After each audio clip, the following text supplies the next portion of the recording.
గంజాయి అక్రమ రవాణా విక్రయాలపై eagle team RNCC Khammam Cyberabad narcotic పోలీసుల సంయుక్త ఆపరేషన్ నిర్వహించారు. ఈ ఆపరేషన్లో 4.2 కోట్ల రూపాయల విలువైన 847 కిలోల గంజాయిని పట్టుకున్నారు. ఒడిశాకు చెందిన 2 నిందితులను పోలీసులు అరెస్టు చేశారు. రక్షణ కోసం ఉపయోగించిన తల్వార్తో పాటు వాహనం, సెల్ ఫోన్లు సీజ్ చేశారు.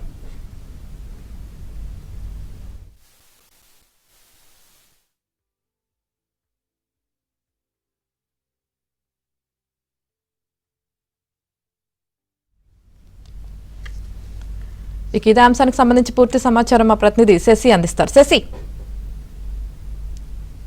ఈగల్ టీం మరోసారి పెద్ద మొత్తంలో గంజాయిని సీజ్ చేసింది. ఈగల్ టీంతో పాటు సైబరాబాద్ నార్కోటిక్ పోలీసులు, ఆర్ఎన్సీసీ ఖమ్మం సంయుక్తంగా ఆపరేషన్ నిర్వహించి సుమారుగా 847 కేజీల ఎండు గంజాయిని సీజ్ చేశారు. దీని విలువ సుమారు 4.5 కోట్ల వరకు ఉంటుందంటూ కూడా ఇప్పటికే ఈగల్ టీం అధికారులు చెప్తూ ఉన్నారు. ప్రధానంగా ఒరిస్సా నుంచి హైదరాబాద్ మీదుగా ఉత్తరప్రదేశ్కు ఈ గంజాయి తరలుతుందంటూ కూడా ఈగల్ టీం అధికారులకు సమాచారం రావడంతో ఈగల్ టీం అధికారులు ప్రత్యేక బృందాలను ఏర్పాటు చేశారు. సో ఇందులో భాగంగానే నిన్న తొండుపల్లి మీదుగా బెంగళూరు జాతీయ రహదారి మీద ఈ వాహనంలో గంజాయి తరలిస్తున్నారంటూ కూడా ఈగల్ టీం అధికారులకు సమాచారం రావడంతో తొండుపల్లి వద్ద ఇక ఈగల్ టీం బృందంతో పాటు సైబరాబాద్ నార్కోటిక్ పోలీసులు, అలాగే ఆర్ఎన్సీసీ ఖమ్మంకు సంబంధించిన పోలీసులు వీరంతా కూడా ఒక బృందాలుగా ఏర్పడి వాహన తనిఖీలను చేపట్టారు. అదే సమయంలో ప్రస్తుతం నేను చూపిస్తున్నటువంటి యూపీ రిజిస్ట్రేషన్ కలిగినటువంటి ఈ మ్యాక్సీ ట్రక్ వాహనం అదే సమయంలో వెళ్తున్నటువంటి నేపథ్యంలో ఇక నార్కోటిక్ పోలీసులు ఈ వాహనాన్ని గమనించి ఆపి తనిఖీలు నిర్వహించారు. సో అదే సమయంలోనే లోపల ప్యాక్ చేసినటువంటి సుమారుగా 847 కేజీల గంజాయి పట్టుబడింది. ఈ గంజాయిని ప్రత్యేకంగా ప్యాక్ చేసి ఎవరికి అనుమానం రాకుండా నిందితులు ఒరిస్సా నుంచి ఉత్తరప్రదేశ్ వైపు తరలిస్తున్నటువంటి సందర్భం ఉంది. ప్రధానంగా ఉత్తరప్రదేశ్ సంబంధించినటువంటి షఫీ అనే వ్యక్తి ఈ గంజాయి ఆర్డర్ ఇచ్చినట్టుగా కూడా తెలుస్తోంది. అయితే ఇప్పుడు పట్టుబడినటువంటి 847 కిలోల గంజాయి సుమారుగా 4.5 కోట్ల వరకు ఉంటుందంటూ కూడా ఈగల్ టీం అధికారులు చెప్తూ ఉన్నారు. ఈ కేసులో 2 పోలీసులు అదుపులోకి తీసుకున్నారు. ఒరిస్సాకు సంబంధించినటువంటి ధన, ఆ తర్వాత రాజేందర్, ఈ 2 అదుపులోకి తీసుకున్నారు. వీరిని విచారించినటువంటి సందర్భంలో యూపీకి సంబంధించినటువంటి షఫీ అనేటటువంటి వ్యక్తి ఈ గంజాయి ఆర్డర్ ఇచ్చినట్టుగా పోలీసుల దర్యాప్తులో వెల్లడైంది. అయితే గత 10 రోజుల క్రితం రాజమండ్రికి వచ్చినటువంటి షఫీ ఒరిస్సాకు సంబంధించినటువంటి రమేష్ శుక్రీ అనే వ్యక్తికి తనకు 800 కిలోలకు పైగా గంజాయి కావాలంటూ కూడా ఆర్డర్ ఇవ్వడం జరిగింది. దీంతో రమేష్ శుక్రీ వివిధ మార్గాల ద్వారా సుమారుగా 847 కిలోల గంజాయిని సేకరించారు.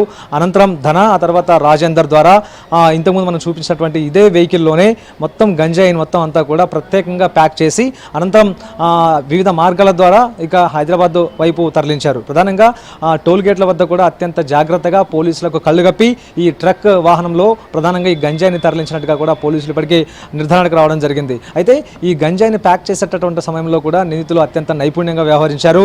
ఎందుకంటే గంజాయికి సంబంధించినటువంటి స్మెల్ కూడా బయటికి రాకుండా ఉండేందుకు ప్రత్యేకంగా ప్యాక్ చేశారు. ప్రధానంగా టేపుల సహాయంతో చాలా వరకు కూడా ఆ లోపల ఉన్నటువంటి గంజాయి బయటికి స్మెల్ రాకుండా పొరలుగా ఆ టేప్తో మొత్తం ప్యాక్ చేసినట్టుగా కూడా పోలీసులు ఇప్పటికే గుర్తించడం కూడాను జరిగింది. అయితే ప్రధానంగా ఈ గంజాయిని తరలించడం కనుకన్నా ముందు అయితే ఎక్కడైతే ఒరిస్సా నుంచి గంజాయిని తరలించారో ఆ ఒరిస్సా నుంచి గంజాయిని తరలించడానికన్నా ముందు 847 కిలోల గంజాయిని ఒక చోటు చేర్చడానికి వివిధ మార్గాలతో అంటే పొలాల్లోనూ, తర్వాత చిన్న ఘాట్ రోడ్లో మొత్తం అంతా గంజాయిని ఒక చోటు చేర్చి రహస్య ప్రదేశంలో వీటన్నిటిని కూడా ప్యాక్ చేశారు. అనంతరం ఈ గంజాయిని తీసుకుని బెంగళూరు జాతీయ రహదారి అయినటువంటి శంషాబాద్ వద్ద ఈ గంజాయిని ఉత్తరప్రదేశ్ సంబంధించినటువంటి షఫీకి అప్పగించాల్సి ఉంది. సో ఇందులో భాగంగానే ధన, రాజేందర్ ఈ గంజాయితో నిండినటువంటి వెహికల్ని తీసుకుని బెంగళూరు జాతీయ రహదారి వైపు వచ్చినటువంటి నేపథ్యంలో అక్కడే షఫీకి అప్పగించాల్సి ఉండగా ముందుగానే ఈగల్ టీం అధికారులకు సమాచారం అందడంతో వాహన తనిఖీలు చేపట్టి షఫీ చేతికి గంజాయి వాహనం అందడానికన్నా ముందే పోలీసులు పట్టుకున్నారు. ప్రస్తుతం పోలీసులు వారిద్దరిని అదుపులోకి తీసుకున్న సమయంలో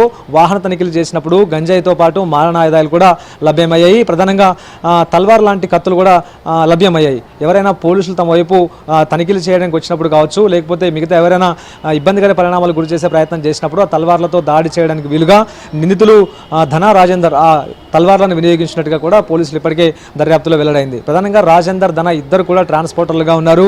గతంలో కూడా వీరి మీద ఏపీలో గంజాయి తరలింపుకు సంబంధించినటువంటి కేసులు ఉన్నాయి. ఇద్దరు కూడా విశాఖపట్నం జైల్లో శిక్ష అనుభవిస్తున్నటువంటి సందర్భంలోనే ఇద్దరికి పరిచయం అయింది. అనంతరం బయటికి వచ్చి మరోసారి గంజాయి ట్రాన్స్పోర్టేషన్ మార్గంగా వారు ఎంచుకున్నారు. అయితే ఈ కేసులో రమేష్ శుక్రీతో పాటు ఆ తర్వాత ఉత్తరప్రదేశ్కు సంబంధించినటువంటి షఫీ ఇద్దరు పరారులో ఉన్నారు.